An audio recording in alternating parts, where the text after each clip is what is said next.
My brother.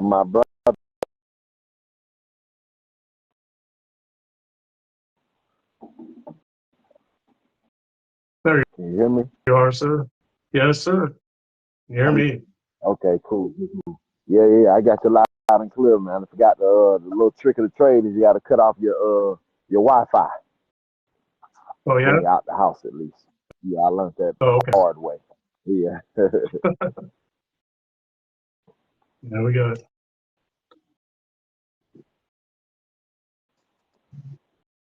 So what's going on, man? How you Man, you feeling know what today, it is. sir? 10 on the ground, man. I'm feeling better than ever. New day, new challenges, new accomplishments to task myself out to. It's been a busy morning already, man. So, we just doing the same old, same old. How you feeling? Feeling great, man. Feeling great. Feeling alive. Live and well, Yeah, sir. yeah. All right, well, this is our first live, man. Yeah. I'm excited, man. I think this is again going to be one of the things where we can just continually engage our audience and our community, and just keep them abreast of things going on, and just more of a informal aspect of getting to know us. So I'm really excited about this, man. 'Cause it seems like everything else has been so business. We ain't had a chance to really just connect with our people. So I'm excited to just continue this being the first of many. Absolutely, absolutely, sir. All right, well, I Yeah, guess we can get started. This will be posted to our timeline, so we'll see cool. what's gonna happen. So, you want to get started, Lawrence? Yeah, man. Okay, so introductions. So I think we should just start off at a as if no one knows us, and if they're new watchers or they just downloaded the app. So we'll approach it from there. So my name is Lawrence Nature Boy Seals, and I am an urban farmer here in Atlanta, Georgia. Our farm is not a typical farm, simply because we set out to feed our community like most farmers do. It was the thing, the driving, motivating factor for us was that we're in a food desert, and there's not many healthy food options around us. So seeing that in my community, I really just wanted to. I'm just that type of person. I'm not going to wait for legislation or wait for a change. I'm going to do what I can right then and there. So we became a farm on that notion to feed our families, feed our communities. And I really understood really quickly how the data quantifies and how 3.5 acres just ain't going to cut it in metro Atlanta. So we switched over to our farm to more education because the old adage is you teach a man how to fish and he can eat for a lifetime. So we moved into education, and stewardship is what we, practice. And that's kind of what we present to our community at an affordable price. Is something where they don't have to. We're encouraging people to use materials that they already have available. We show people how to forage for soil, for amendments, inputs, so that we can have a system that is more economical for the average person, and that they're not bombarded with the costs, the overhead trying to get started. So, in a nutshell, that's what we do here on our farm. And yeah, that's basically the framework for how we present everything. That cornerstone of just education and empowering people to do the work is where we are. Yes, sir. Yeah. Well, Talk to me. How I'll give a little about you, introduction. man? Well, I'm Damien. I'm a self-taught software developer. Um, I came up with the idea about 6 years ago and founded a company called Garden Catch, and changed the name to Farm Fresh 24/7. And that Lawrence, Yeah. um, we had this amazing app, and we just needed it to start getting it populated. And Lawrence has been an integral part of our growth, and trying to find a way to get this out, and find what our purpose is and our mission. Um, you know, and I just, I don't know. I'm a gardener at heart too, and I currently right now I live in an apartment, so I don't really have a place to garden, but you can go to community gardens. I do go to group community gardens and, kind of network with the individuals there and, kind of get them to get on board and, see our vision and our purpose. And um, Yeah. that's, that's what I'm doing. Let me ask you a question, Damien. We're gonna just let it flow, man. We're gonna take the cap off this thing, man. Pour it up like Stone Cold do. Look, let me All ask you right. this. So you talked about where we started from and our intentions and ambitions. So you personally, where did you see the app when you started, and how has the vantage point changed in where we are now? Like, what have you seen with your own eyes and your mind, like reconstructed it? Like, talk to the people. Oh, hey. Well, um, the vision in the beginning was to create a way to communicate with neighbors without having to knock Hmm. on doors and, feeling that sense of insecurity of like, hey, I knock on this door, somebody's going to pull a gun on me or something like that. Just the That was fear. me. I grew a garden. I had a surplus of too many tomatoes. I gave them to friends, family, and coworkers, and just tried to give them away and ate as many as I could. And I love tomatoes, and you know, uh, I thought they were going to go to waste, so I kind of put them back in and made compost out of them, and just I don't know. I was kind of a chaos gardener. I wasn't really an Yeah, organized gardener. I was educated in gardening, and I grew too many tomatoes, too many plants. You don't really realize how many tomatoes can come on one plant. I probably had right, like 40 tomato plants for a family of 5 or right, 4, right, which is way too many tomatoes. right. So, like I said, be able to share them with your neighbors and stuff. I'd see them out in their driveways. I'd be like, hey, you want some tomatoes? But at the same time, I wanted to be able to share with people that were close, nearby, just, I don't know. And, I So the thought maybe beginnings there's a of way that I your can create something that, people can log into. The internet was, going and there's a lot of food waste out there. And I knew that, somebody could benefit from these. So, I just took what I know. It really didn't come to fruition. That was back in, 2008, 2007, whenever that happened. But later on, I've been in the restaurant industry for close to 30 years now, doing all parts of it and being in the management side of it, and managing and running a business. Is you see a lot of food waste, and a lot of these corporate structures actually are promoting. We can't sell at the end of the day; it goes in the trash. We're not giving it away, so it kind of prevents waste. It keeps Mhm. us in line with our food costs and stuff like that. So, I just, I was working at Buffalo Wild Wings at the time, and, we had a little bit of waste at the end of the night, and a supervisor of mine, we were sitting there at the end of the night, closing down the restaurant and seeing, these chicken wings and stuff, we were like, well, we did our best to manage the food and not overcook toward the end of the night, but it just, I don't know.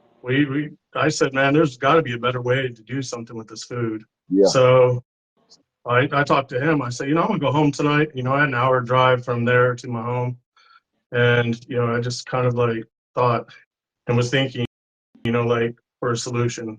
That's the kind of person I am. I try to find solutions for problems. I've done it for quite a while. I'm an inventor. Um, Again, a self-taught engineer. Um, I've received patents for multiple things. I received a patent for water purification device, water sterilization device, using semiconductors and UVC light to sterilize water. At that point in time, I was working with NASA. I was working with a bunch of big corporations. Trying to promote this water device, and that's something that really taught me about the need and necessity for communities and people, and the lack of access to clean water. So it kind of gave me a real insight to the need that people have in this world. So with that said, as I was driving home from Buffalo Wild Wings, thinking about, what could I do to give this food to the community, or even, seeing the bigger problem, the bigger picture of, people and other gardeners that may have run into the same issue as I did, with overgrowing and, having this additional food and being able to find a way and an access to give it out. I just wanted to find a solution. So, I went to sleep at night, and normally when I sleep at night, that's when the ideas hit me, is in the middle of my sleep, and I wake up and I'm like, I figured it out. So at that point in time, I did. I went back to work the next day and I wrote it all down, and I brought in my friend, my friend from work, and I was like, hey, I figured it out. I said, but it's huge what I figured out and how we're going to get this out there. And, I was kind of afraid and hesitant to tell him because, there's a lot of, theft of intellectual property and stuff like that. I've been experienced in it, and intellectual property in the early 2000s with several businesses I had. Um, so I kind of told him, he filled out a non-disclosure, and I just told him what was going on, and the idea was the concept of you know uh, geolocation. Well, actually, it was geolocation services. Kind of allowing people to be able to post their items within their respective area. There was apps out there already using this technology. Um, you know, and I was like, well, I'm gonna go back the next. I'm gonna go back home after I get off work today, and I'm gonna start contacting app developers and see if I can get this developed and see if I can get it made, and how much it's gonna cost me to do it. Um, I went back and for the next couple of days, I contacted lots of app development firms and development programmers and stuff like that. And these firms were quoting me, $250,000, $500,000 to develop an app like this, and I started getting frustrated. So again, as a problem solver, I was like, well, if I can't afford this. I'm an individual. I'm not a millionaire. I don't come from a millionaire family. I come from a family that was very, very low middle class. Even lower class, grow up, and we struggled to eat when I was a child, and I was like, well, I always had to find solutions then, and this time I just like, well, hey, there's open source out, and I just started piecing everything together to create this technology. Um, it was rough in the beginning, and it took me close to 6 months to actually sit there and do it and have a code. I go to work during the day, I'd come at night, and I'd work countless hours at night, and just I don't know, it was rough. But eventually, one day I just sat there and I turned around and I looked at my girlfriend at the time and I said, I'm finished. I have it done. And I was so excited. I was just like pumped up, and I went to work that day and I came home. I didn't even know what to do. I didn't know who to tell or how to get this out. I was like, I have the solution. This is going to work. This is going to happen. And then all of a sudden I was like, I launched it. I launched it. And I launched it, and I went to my son's school to pick him up. I did a video there, my first video of talking about it, and I'm kind of an introvert when it comes to videos and Yeah. pictures and stuff like that, so I don't really engage into it too often. So I don't know. I just it was like, well, I got this. I think it's going to populate really fast. People are going to see the vision, and this being 6 years ago, there really wasn't a driving need for it. I went out, I met some people, and I networked, and got some people involved, and I had meetings. I was like, hey, let's get this together. I got some people jived up about let's make this happen, and and they all went out, and everybody saw the vision, but at the same time, we had a lot of backlash of why do I want to do that? I got Facebook Marketplace, I got farmers markets I can go to, and at that point in time, I started learning from farmers that I brought in and talked to, that saw the vision about how farmers markets operate. You know, um, you know, generally a lot of people think that's local food, that's local produce, which is not true. I found out. I had that envisioned in my mind, and I think a lot of people do have that envision in their mind that it is truly local food. But a lot of it, he sold at a farmer's market. He says, the way he got a lot of things, and a lot of the people that he knows at the farmers market would go to auctions, and these auctions would be like in-state auctions, but it would be like food that was imported from other states into these auctions, and these people would buy this food and go to farmers market and sell as local, Yep. because maybe they are local Yep. people, but it's not local produce, it's not local food.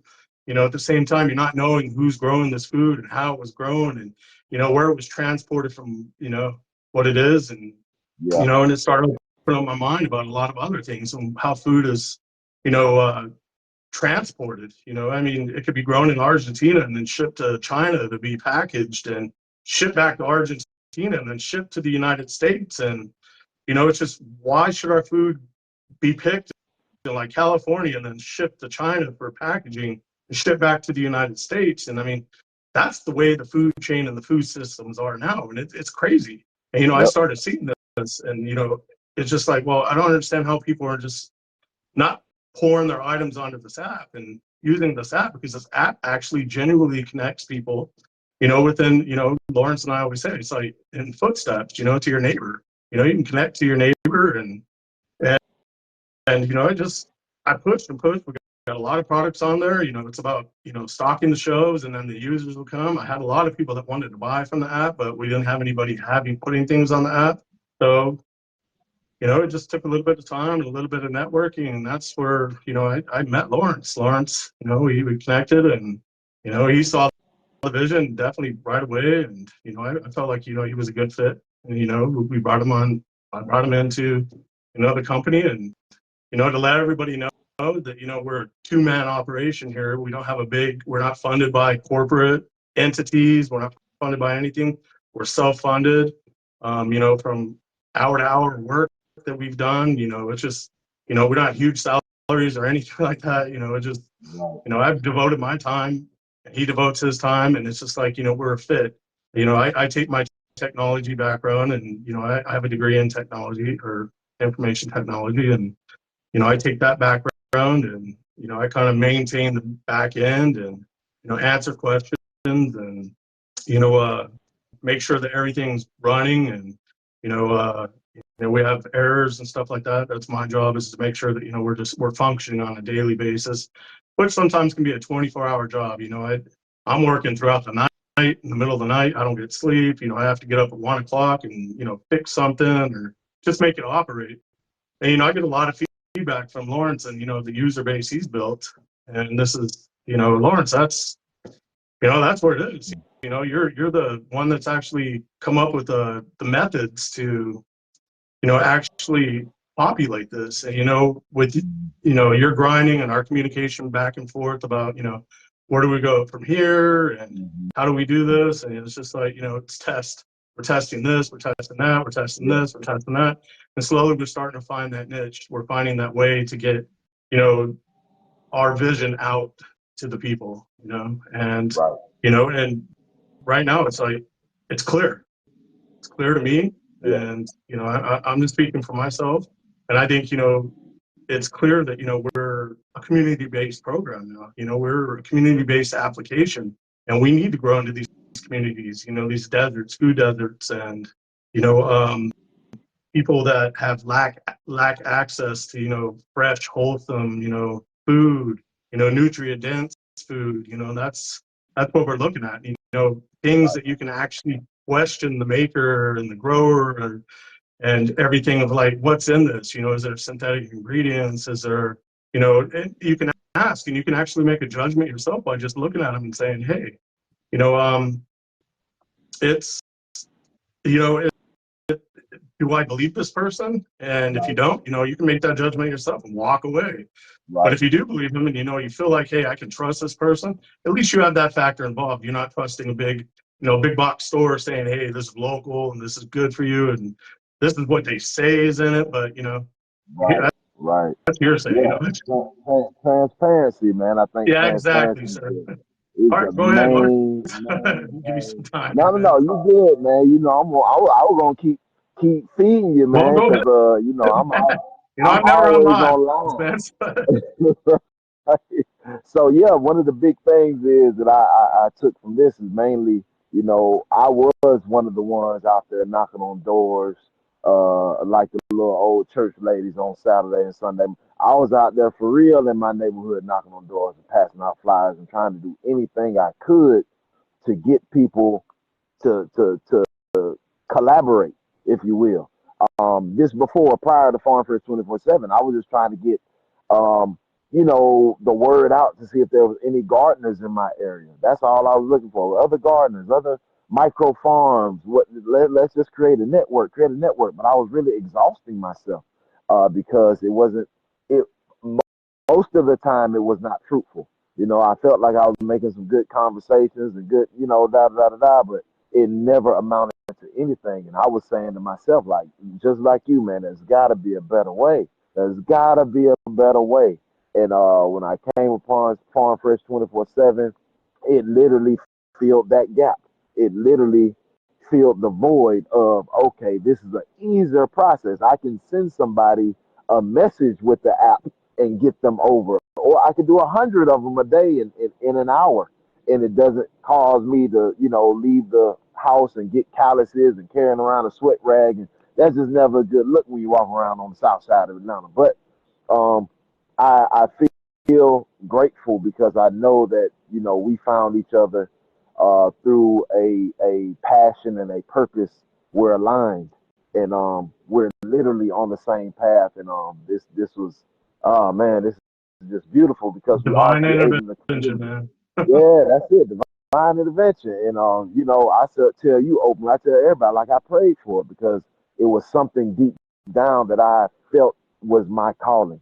I felt like this food system thing is crazy, and as a father, as a community advocate, as an uncle, as a big brother, little brother, I'm like I have to do something about it. Everybody has to eat. Mhm. And if we can't trust our food system, then what do we do? And it seemed like everyone had a lot of Absolutely. they had a lot to Yeah. say, but it A was lot of nobody talking, not a where lot. I can look and say, oh, there's a prototype. Oh, this is how we do it. All we had to go off of is what our great grandparents used to do, our grandparents used to do. And that was the only framework I had. I didn't have anything that was modernized unless it was some kind of little, not necessarily a commune. And I'm not knocking anybody for how they live. I'm saying I get it, but it's certain egalitarian villages and zero waste bipedalism villages that are out there, and they kind of do something similar. But it's like they were funded $400,000 to get the land, and they get money to do. They got all these subsidies. There was nobody who reflected where I was at. As a regular person who was just looking to eat healthier, looking to make an impact with my own household, looking for preventative care and maintenance, so I didn't get diabetes or cancer or any other things that we know are linked directly Mhm. to our food system and what we consume. And I had nothing.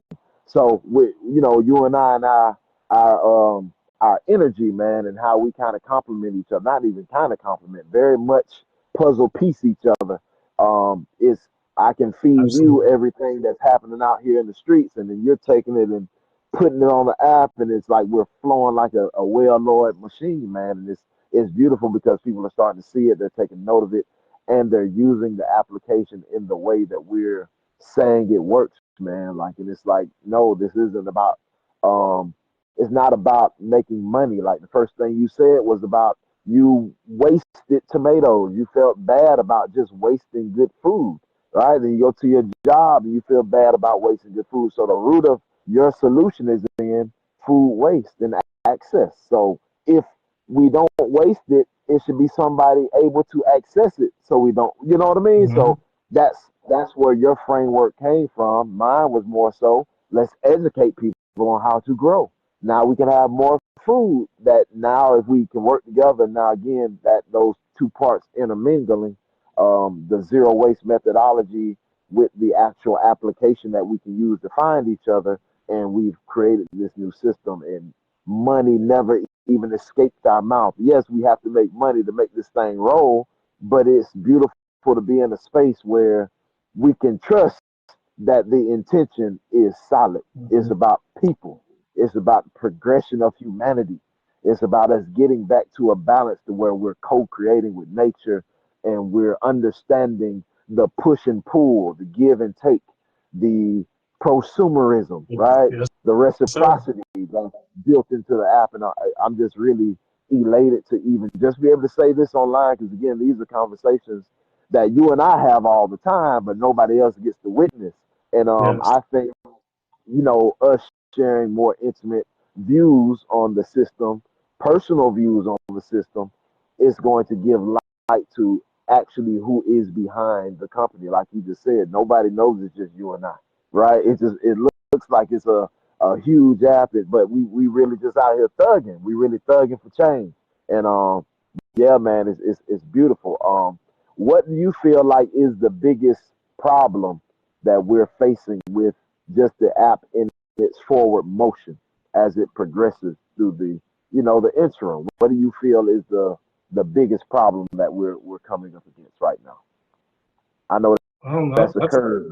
That, that's a tough question, but I don't know. Like I said, I'm a solution guy. I try to find solutions to all the problems we can. Yeah, But yeah, I yeah, mean, I do I envision things, coming up. I don't know. I feel like we can tackle them individually, as they come, and I like to be proactive rather than reactive. And yeah, currently that's the method I'm using right now. With the right. feedback that I get from you and the feedback I get from our social media channels, um, which aren't very big right now, but I know yours is. Your TikTok is pretty big, so Oh yeah, we working. yeah. So I mean that's it. I mean just for what we're doing now is that we're trying to stay compliant. With the introduction of AI. AI coming in and actually finding gaps and these huge platforms and stuff like that. That kind of we rely on as an app. As third party. Integrations to our app in order for it to function. Um, staying compliant with them. Um, at the same time, trying to educate myself and, staying ahead of the curve and, like foreseeing these things coming. And like I said, just reading up on it and trying to, get myself in a position where I can do it. Um, at the same time, I guess, really to be honest, this year we've seen growth, a lot of growth in our app. We've had over 22,000 downloads on Apple. Android, we're close to 15,000.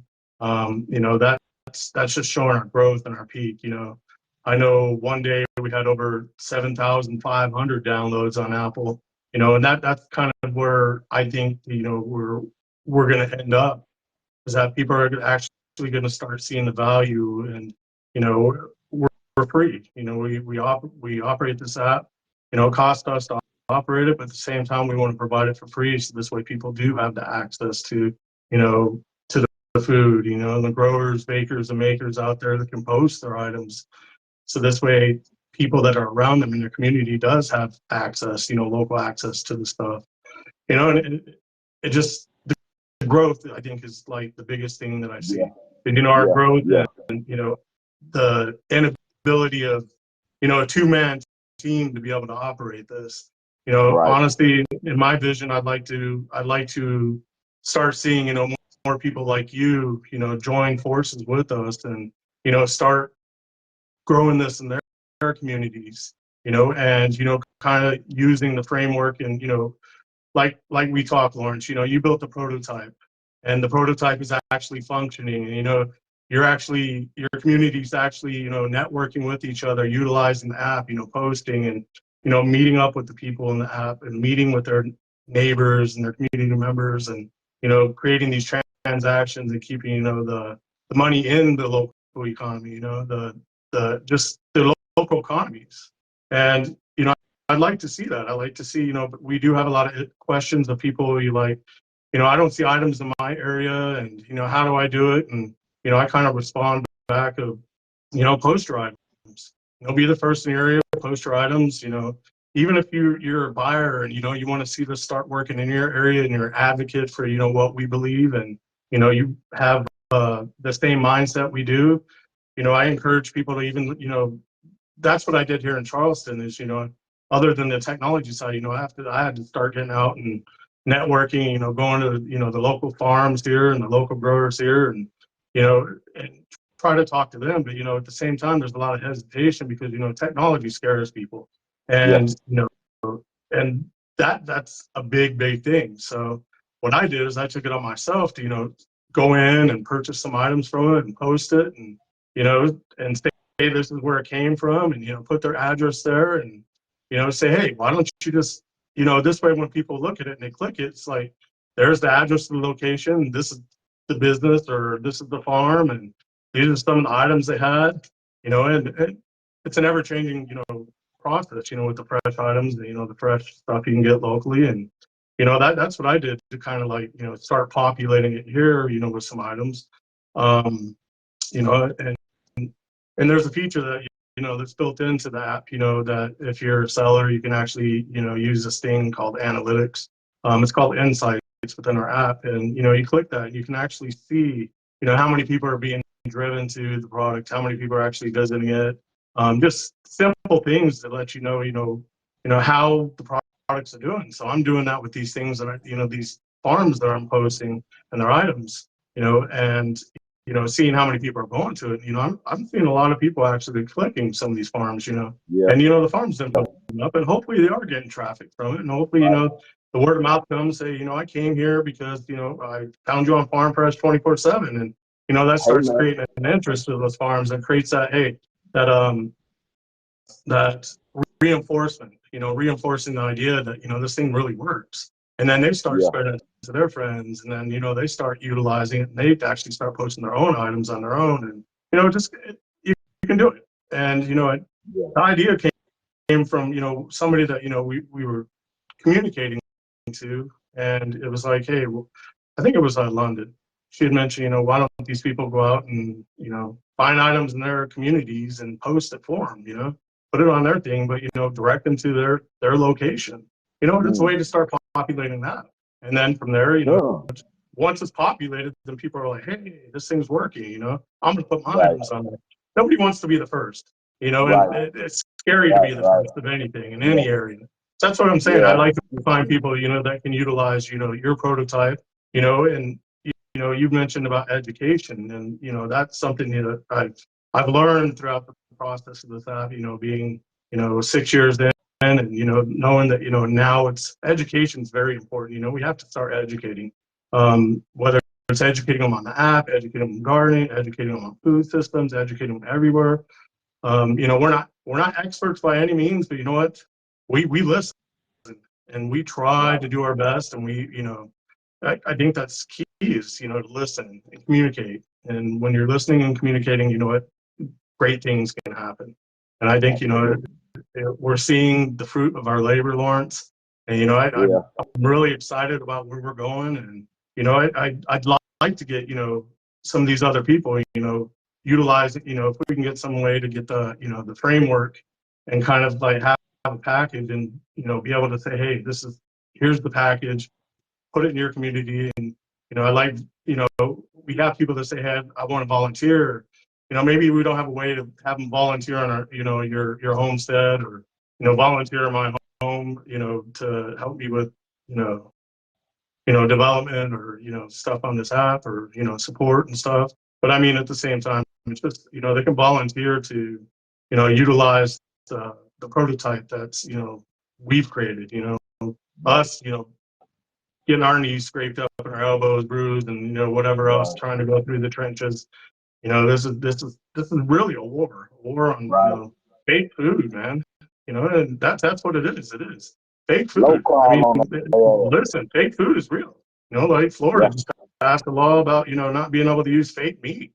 Who Yeah. wants 3D printed meat? It's everywhere. You don't even know what's fake anymore. And that's Right. that's why we need to stand up as communities. We need to stand up as you know human civilization, and fight against all this, fake technology that's producing, fake things, like you said, it's causing illnesses, diabetes and cancer. And, I mean, in the beginning, they used to say, GMO foods is safe for you, use GMO foods ain't going to cause any issues, it's just modifying this gene or that gene or whatever. And, it's okay for you, to eat something that doesn't have seeds in it. or Right, corn right. that's resistant to insects, and I mean Everything.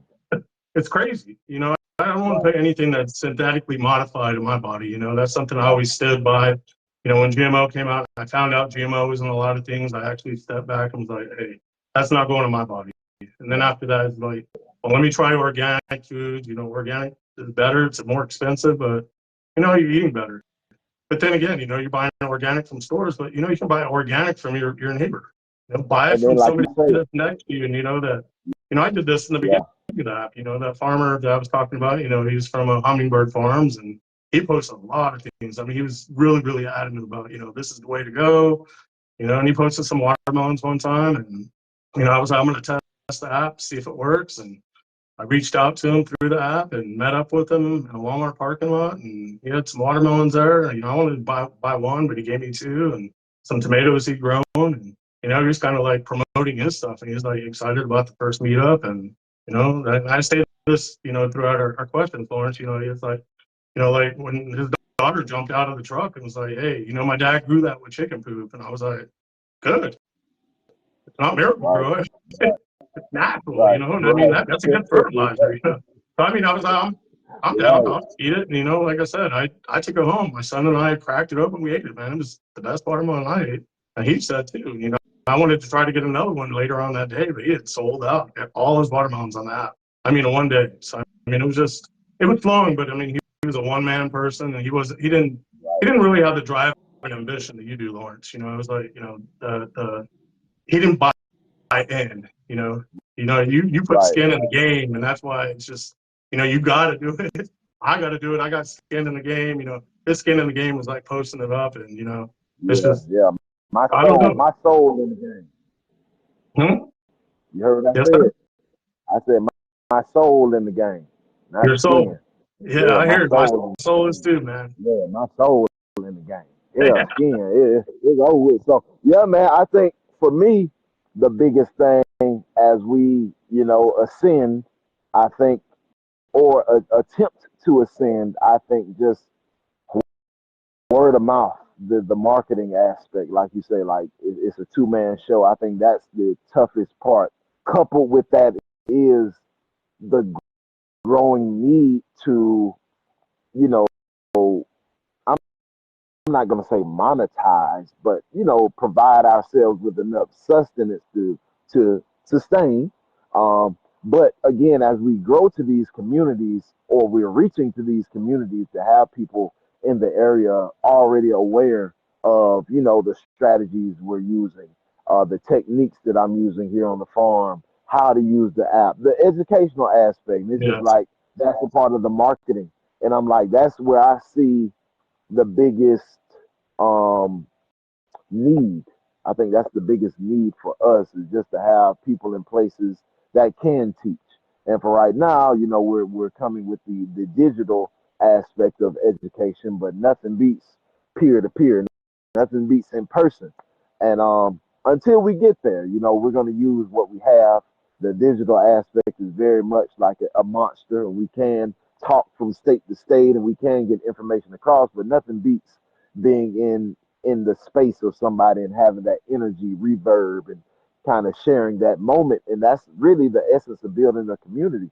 So I foresee like that being the biggest thing on my side that I know I want to tackle is just getting that framework down and dispatched to the right people in different cities, different states, and them being able to digest the information and do exactly what I'm doing here, do exactly what you're doing there. And again, having those different frameworks, visible to where, hey, if you already have products, this is how you can, intentionally produce in your community. If you don't have products and you want to support the movement, you can start buying from people, or you can start going out to farmers market, you can start passing out flyers, and just have those things because I believe that a lot of people want good. They want good things to happen. They rooting us on, but they don't. They look at themselves and they don't know where they play a part. Mhm. They're like, well, I'm not. I don't grow any food. I can't do anything. I'm just on the app until I can buy from somebody on the app.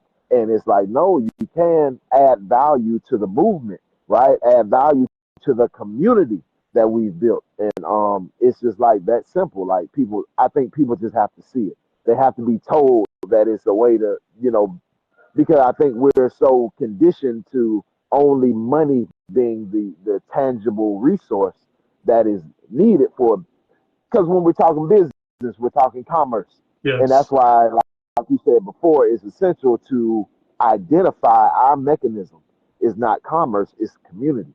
So if we approach it in that framework, it can kind of open the doors up for more people to understand, well, oh, okay, it's a community. I'm a part of something already once I join the app. And now I can probably recondition myself faster to say, okay, I can play a part in this community like this, versus seeing the app as just a business, and the business, I'm on here just to buy food and I'm gonna wait till somebody gets on here with food. And that's again the construct that is dispersed by way of oration. And if I can't say it to everybody, it's like we just gotta have people who live the same culture in their area so they can show it. And it's just again, like you said, how you do it, same way I do it here. And that's the goal for us, is to get it to where we can have different people everywhere saying the same message, living the same life. And that way it's just basically, when in Rome, man, you do what Romans do. So we can just introduce the culture to our community versus trying to switch them over into a brand new idea. It's like, no, this thing is actually moving. This is, once you enter into this realm, man, this dimension, we just live differently. And it's not so much. And that's why you touched on earlier about visiting, your local people to buy the goods from, and visiting a farm, and I think that's important to define too. Not only is it for farmers, that's why we say growers of all capacity. You could have started growing this year. It could just be herbs that you grow. You can grow one herb. You can grow rosemary and have a hell of a rosemary bush, and you can provide fresh rosemary cuttings as seasonings or starts to your community.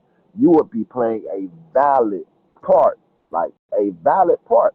And I think that meeting with each other again is really specific, because we could have went the way of capitalism and tried to seize every transaction, and oh, we're going to get a little piece of your $20 that you spent. That's how we're going to mount. We could have did that. We have every opportunity. We actually took it out of the system because we felt like communally it was more important for us to meet. Right? It's more important for us to shake each other's hands, give a smile, say wave at the kids when I come. And that's a beautiful, like, um, oh man, what I want to say, evolution of the app, and the experience of the app is, as you visit a place time and time again, you're more familiar.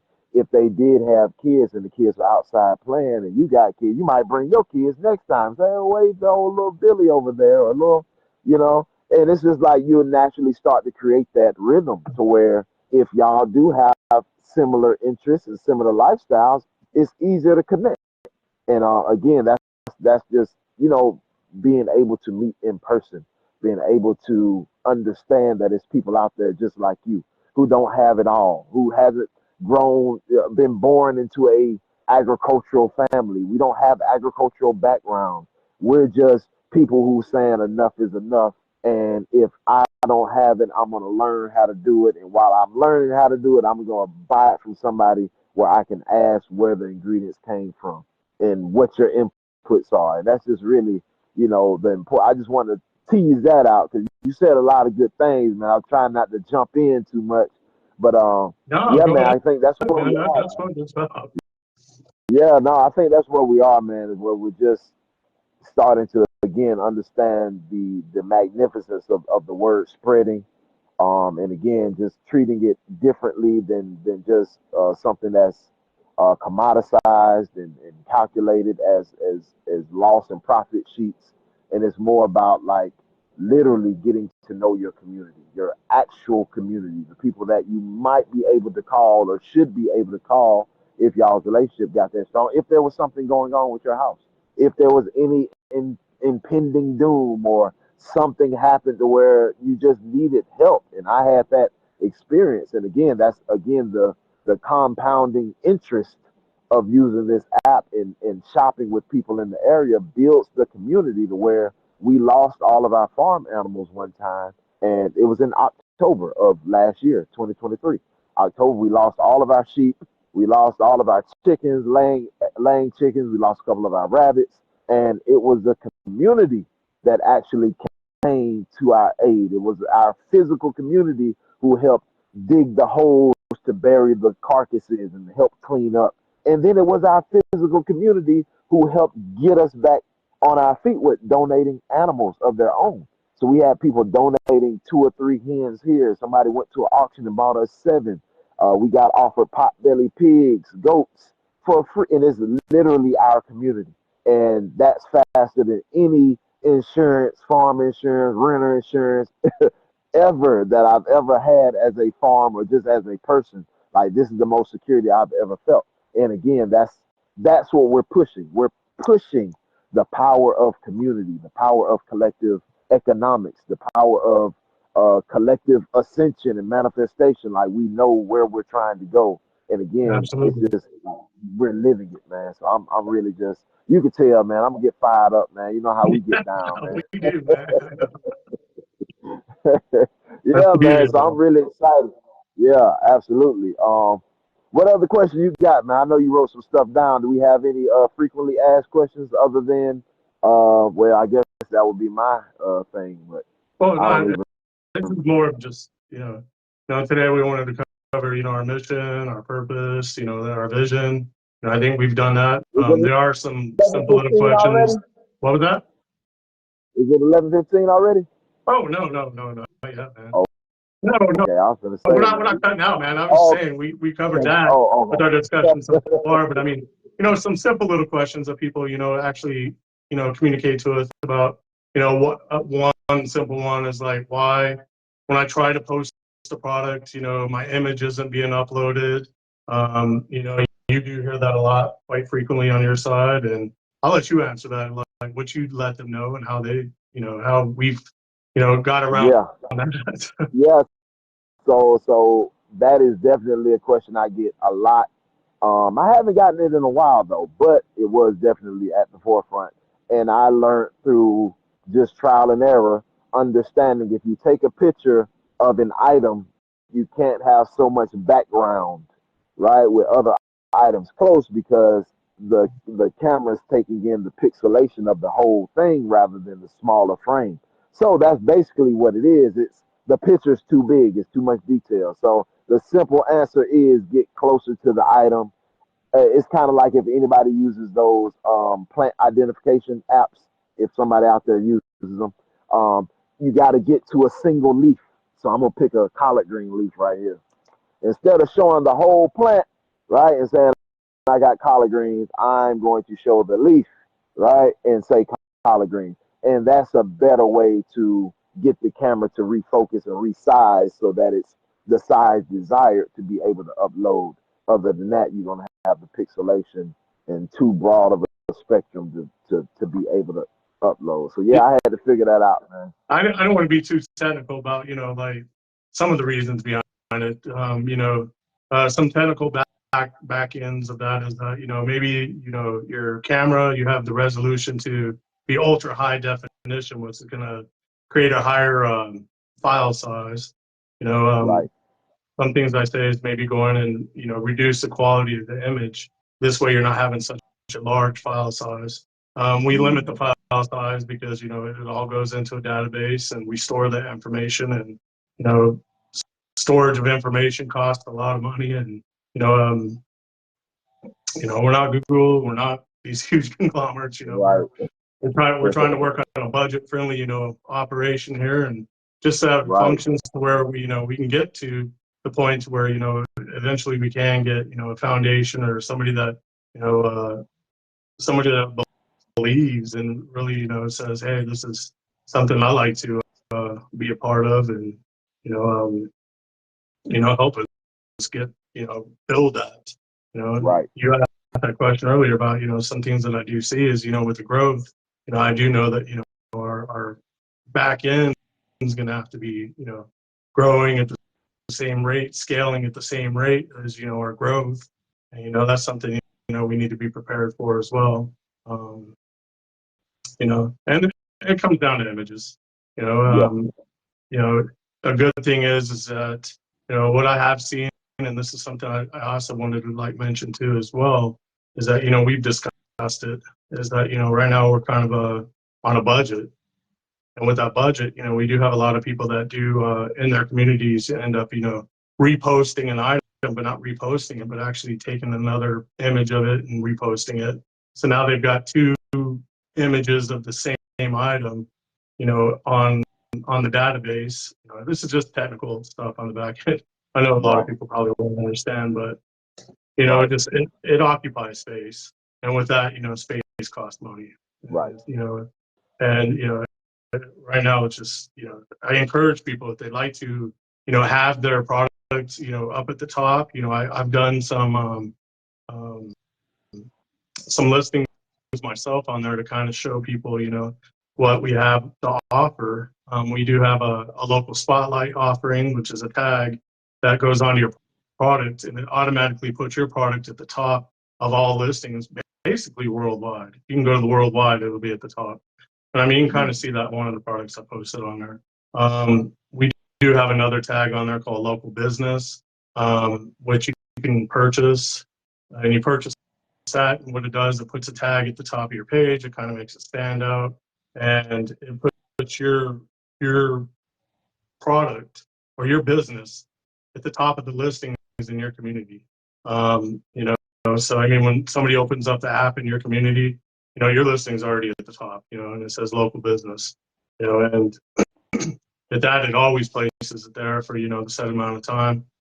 It's set up to be there for a year. So what I suggest is if you do purchase that tag, you know, actually promote your business, you know, sort of like what you do with yours. You know, you have Seals Family Farm, you know, put that as a local business. And, you know, from there, it's like you can start posting all your products and they'll actually be located. So when somebody clicks that local business, it opens up your profile and it has all your listings underneath it. So, you know, you're kind of directing them in. So it creates kind of like a storefront, you know, on that. This way, you know, you're not having to, you know, repost the item over and over and over to get it to the top. You know, it works, definitely works to do it that way. But, um, you know, there's other ways that actually can guarantee it staying at the top. So, you know, we do provide that. It What does about cost. donations? What was that? What about donations? Membership. You want to talk about Yeah, it? yeah, definitely. Yeah. Well, I Jump mean, into that, man. that's how we're driven right now is by donations, man. You know, and I mean, and that's something you always we talk about too. Is, you know, you have a lot of community members that are like, you know, what if I do donate, you know, and I become a member, what do I get? One thing that we did implement is that, you know, now that now if you donate, you automatically become a member, and when you become a member, every one of your listings and items is actually going to be tagged with the member tag that says member. So it lets other people know that actually come into the app. You know what? You're actually a member of, you know, this community. You know, you're a member of your community, and you're showing that, you know, you're an advocate for, you know, local food and, you know, the local hyper Change. local arena, what we call it, hyper Yeah. local. Yeah. You know, and it's just like, Yeah. hey, that's that. And then at the same time, you know, when you donate and you become a member, you know, you have right after you donate, you know, you land onto, you know, within your app, you know, you get onto a page and you fill out the form, and, you know, you can become a member of Collectively Sustainable, which is, you know, it, it's affiliated with, you know, stewardship centers. You know, currently right now in Lawrence, you're operating the first one, you know, and, you know, we have some other people that we, you know, we're looking at and actually, you know, creating more stewardship centers Yeah. around the area, you know. And Yeah. I mean, you can actually talk about the stewardship centers. I mean, and what their focus is. You know, I know it has to do with education and, you know, the Yeah. community and a central location and actually, you know, access to stuff. So I'll let you talk about it. You let people know what stewardship centers are Yeah. and what collectively Absolutely. sustainable is, and once you become a member and how you can become a part of that movement. You know. Absolutely. So just like Damien said, basically, once you donate, the first indication or the first implication of your membership status is that banner that goes across your profile on Farm Fresh 24/7. If not banner, the membership satchel, if you will, right? Yeah. So if you want to, just show again that you're a part of this movement, a part of this community, a part of the change that we are affecting across the nation as growers, bakers, and makers, and people who are just intentional about circulating their dollars hyper locally. That is your first stop. But like Damien said, you'll get an email after that if you fill out the Google form. It'll definitely take you over to where collectively sustainable as a more organized fashion. We're actually creating this framework on the back end, and the stewardship centers are a part of this framework. And again, the stewardship centers are what we operate here. Our farmstead is just educational. So a stewardship center is simply someone who already has the capacity to educate. They already have skills that they've cultivated over the years and that they feel comfortable educating with, and then the space to accommodate, right, and host guests at their property. And that's literally all you need to be a stewardship center.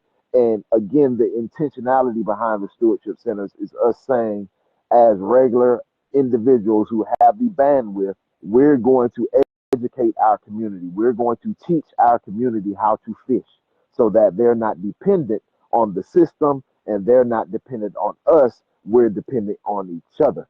So that's the mechanism behind, or that's the framework, the resolve behind stewardship centers. But again, if you if you become a member and you desire to be a part of that intentionality behind the movement, all you do is fill out that form, and then you'll get pulled into another resource to where we can kind of sit down and compile notes and start to, again, I'll be giving the framework that I've created over the last 6 years as a stewardship center. Before it was a stewardship center here at Seals Family Farm, I'm going to be presenting that as how you can be sustainable, not how you become a millionaire, not how you make your first six figures in one.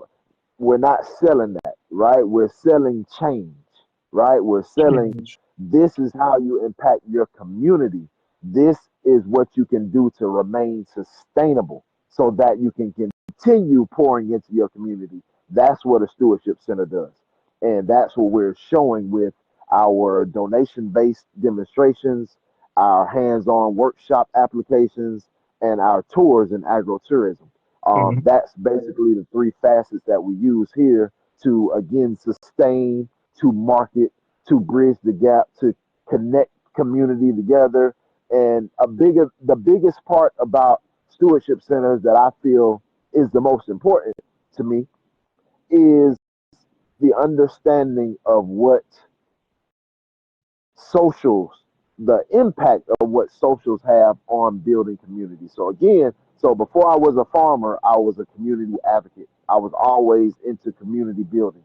And I learned early on when we first started doing this work in 2008, 2009, it was earlier on where I realized that I was building these things up and I was having people come out, but it wasn't long lasting, and it was that mechanism that was missing. So maybe around 2015, I really got blessed to be in community with my brother Sunjata. He runs Grow Interconnected, and they really pulled me into their framework, and I got to see firsthand how important just having a barbecue, a kickback, a time with a potluck, right? Not anything organized or structured where you're learning something specifically, but engaging with your community. That's top tier.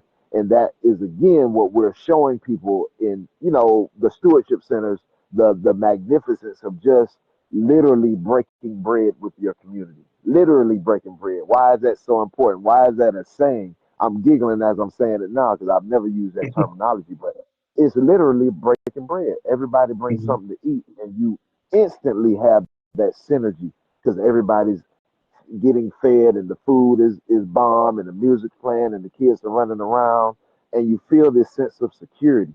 You feel this sense of belonging. And I believe that's what a lot of us are looking for. And again, that's what our app is creating.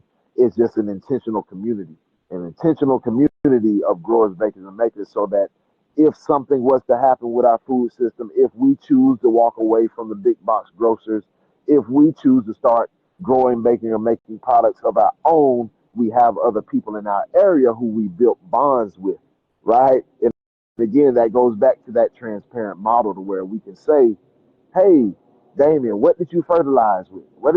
How did those tomatoes came out tasting like this? Can you show me what you did?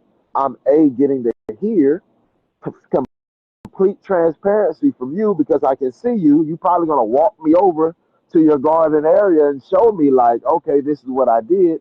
But I'm also getting a chance to learn at the same time. So now I can be inspired or empowered to grow my own tomatoes. And next year I'm gonna say, Damien, you know what? I'm gonna grow my own. And you're gonna lead me off with some seeds. 9 times out of 10, that's what happens. So again, it's more than just encapsulating the model and we want to have it all and incrementally pass it out to everybody. No, we're saying we're going to pour into you with good soil and good seed, and then you're going to let it bear fruit, and then you become the steward of the product itself. And again, that's kind of where these stewardship centers come in because they're really the cultural center. They're the cultural pinpoint of where people from outside, because again, I don't want to get long winded on you, Damien. I know we're supposed to keep this thing brief, but the reality is we're combating a system that is implanted. Mm-hmm. People Absolutely. think the system is out here and the system is affecting us. The system is here. And the stewardship center has to create that environment, that culture. So when you walk in, and I always tell people this when they come to the property, it's like a time warp. Like you just entered into another dimension because it's kids running around again. And it's good old school music playing, and there's good home cooked food on the table. Yeah. And it's like, what? Yeah. Right? It's like we Yes. set Yes, the sir. tempo to where people are like, what in the world is this? Where did I stumble? And that's what you want. You want to create that so where people understand that it's just the switch of the flip of the switch mentally. Mm-hmm. And that's what a stewardship center does. It brings you into that space to where you can see things for what they are as you desire them to be, not for what the economy or the news or the music or the movies or the propaganda is feeding us. It's more like, no, we can create this. You're in it right now. Boom. And that's the important, that's the magnitude of the stewardship centers. As much as it is educational, it's very much social and cultural. And I think that merging is again how we're impacting things in a longer lasting fashion versus just being a commerce base Long to where you just come term and get vision, the, sir. that's it. Long term, man. Yeah. We definitely have a vision. I mean, we definitely have a road that we planned, and we're taking the steps to moving toward it, and slowly but surely. But I think we're getting that momentum now, and that momentum starts in your community there in Atlanta, and from there it's going to spread. We're getting contacted, and we're people are posting products all over the United States right now. I mean, California, Texas, the, Boston, all over. Florida. Yeah. We've got a lot of people, and it's just we're going to grow, and the vision is there. And, we're looking for like-minded individuals, to join us, or even partner with us. We're not afraid. I mean, we definitely want to get this out. We definitely want to make an impact. That's key and crucial, is to make that impact. Impact in our communities, impact on just humanity itself. Impact on our food systems. Trying to you know uh, correlate our actions to be intentional is something that I feel very, very adamant about. Is just being very intentional about what we're doing. And this this is definitely an avenue. And I mean, we're open. We're open to hearing what everybody people have to say. Definitely like-minded individuals. I mean, and that's we're as we said before, we're self-funded, and right now we're donation based. We're not looking to capitalize. Capitalism is something that this country is built on, but at the same time, we're donation based. That's what keeps us functioning month to month. Lawrence and I don't get paid from this business. We're doing it because of our nature, our care, our our beliefs. Number one, beliefs, and that's where you and I come together, Lawrence. Is we do have that commonality of our vision and our mission, and and you know I'd like I want people to join us, and if they have questions, reach out to us, and if they can help us, let us know how they can help. And we do have the resources. We have flyers already made, and if you need access to the print material, we can provide you the file, and you can print it up and disperse it in your area. The flyers, we get a lot of questions about that, about flyers. How do I do this? We got signage, we got t-shirts, we got all kinds of things, and we're trying to pull all stops, just try to figure out how we can keep this going and keep this thing funded. um, it takes everybody. It takes, Yeah, even, you mentioned all the time, it's like any donation of any kind, any size, month to month donations help keep us sustained. This way, we can know that we're going to move on to the next month and the next month and the next month, and not have to worry about, the functionality, or, the way to keep this going. right. And I have belief. I have belief in humankind. I have belief in our communities, and I have belief in you and I, Lawrence. And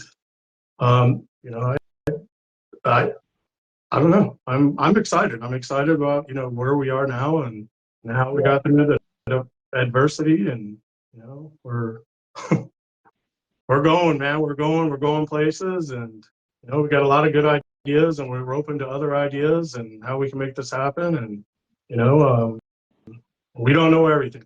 I'm going to be honest with that. I don't know everything. I speak for myself. Um, right.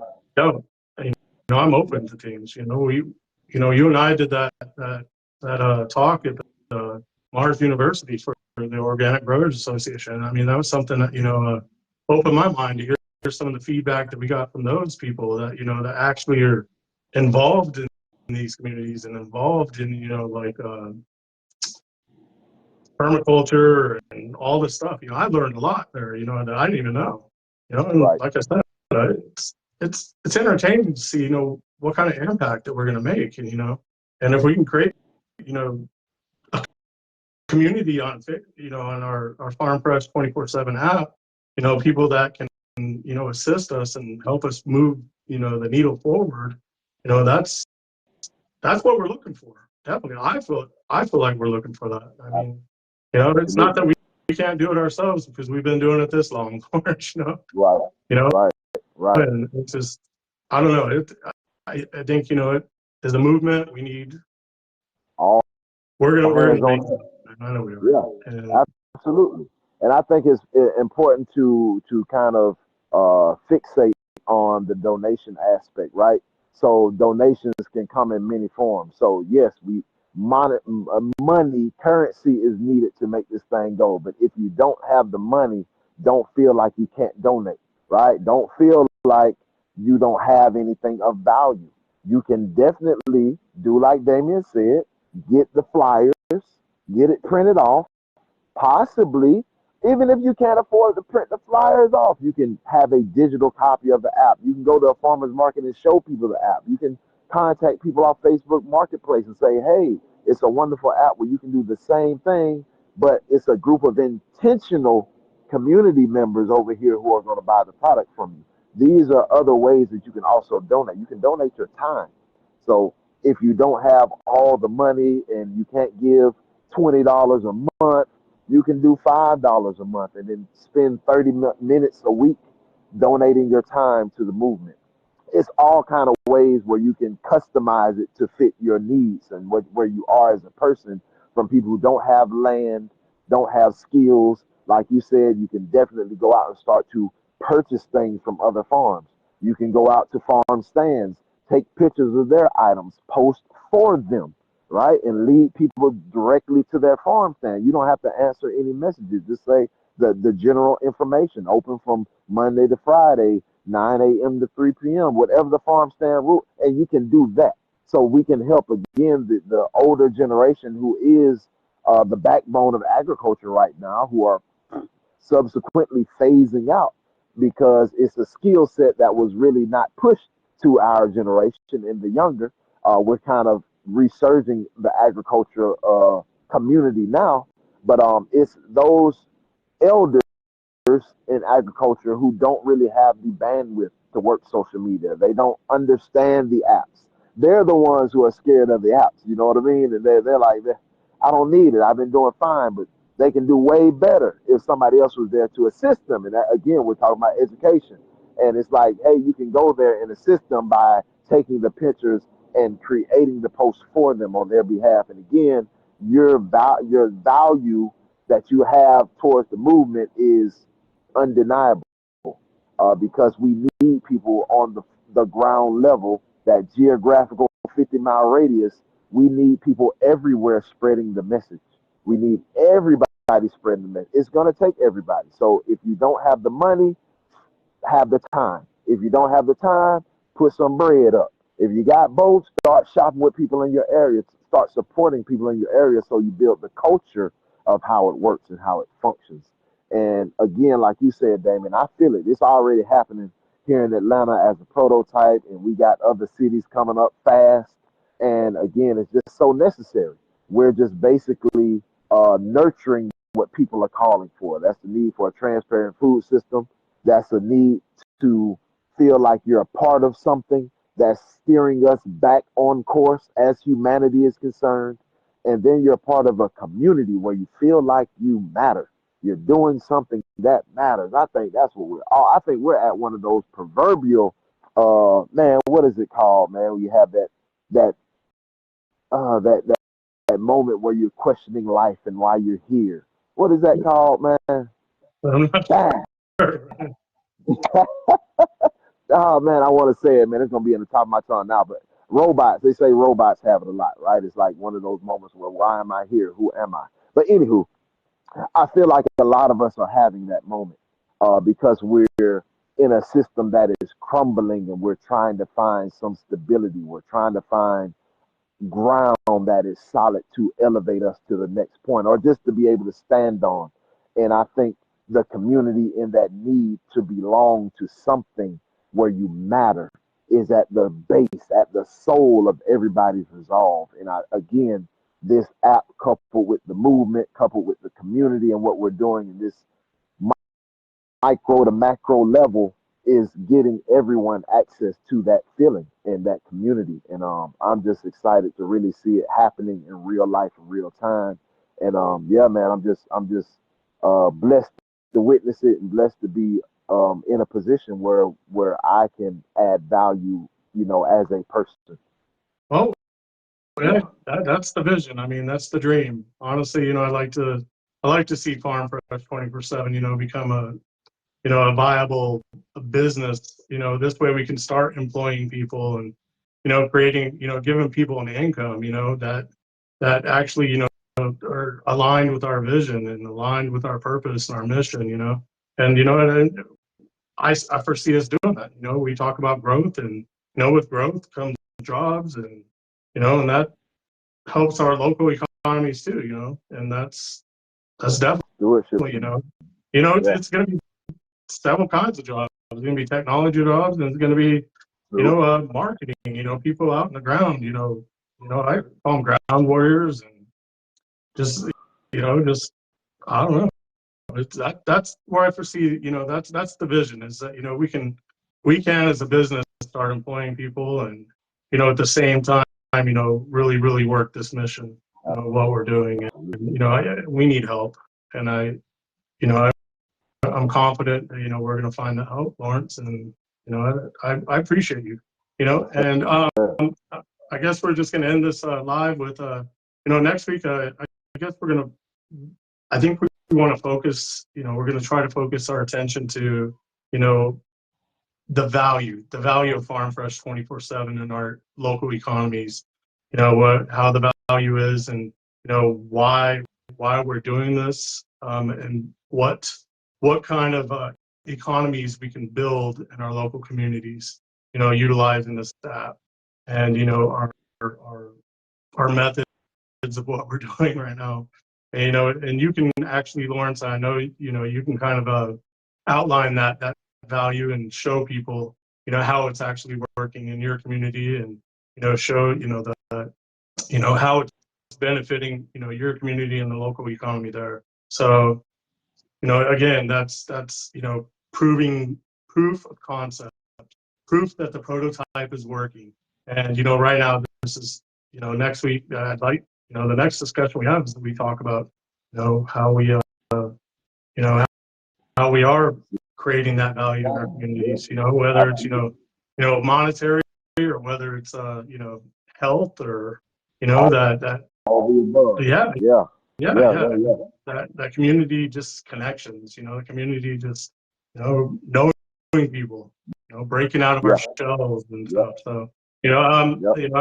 I invite people to your TikTok, your talk tomorrow, and Food System I'm Friday. not sure.